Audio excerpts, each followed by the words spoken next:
Hello, hello, hello, hello!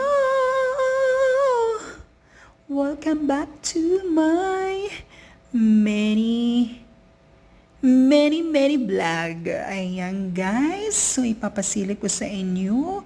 Maiba naman tayo sa aking mga video guys. Ayan, so nandito ngayon tayo sa aming bahay. At guys, nakikita nyo naman diba? Kung ano nakasulat, si Yuki at si Ivaro. Ayan guys, yan po ang aming alagang aso na si Ivaro. Ayan. Siya po ay naglalaro ng kaniyang kagat-kagatan. Char. Hindi ko alam. Basta yan na yan guys. So ayan, naglalaro siya sa ibabaw ng sofa.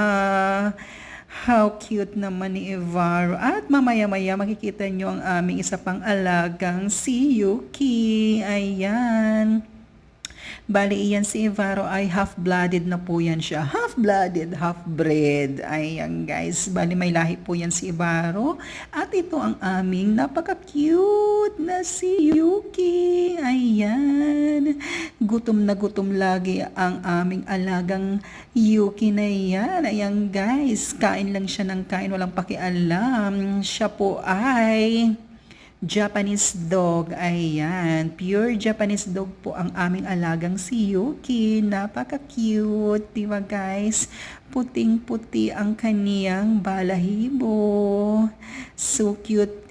Comments me down below guys kung gusto nyo yung ganyang aso. At ayan na yan guys. Naglalaro na po ang dalawa. Ayan. Diba, napakaliit ng aming alagang si Yuki. Si Ivaro guys, malaki na siya. Bali,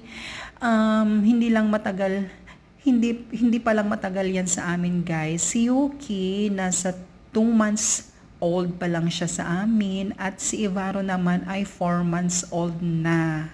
So ayan, medyo malaki na si Ivaro at asong-aso na talaga yan guys. O ayan, mangangagat na talaga yan guys. Pag pumunta kayo dyan, kakagatin na kayo ni Ivaro.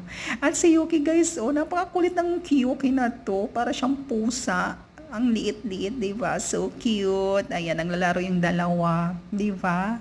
Best friends na magkaibang lahi. Ayan guys. Diba? Ang cute ni Yuki. Gusto niyo ba guys ng ganyang aso? Ang super cute. Diba? Ayan lang po guys. Para hindi pa nag-subscribe sa aking YouTube channel guys, mag-subscribe na kayo guys. Click the red button subscribe. Thank you.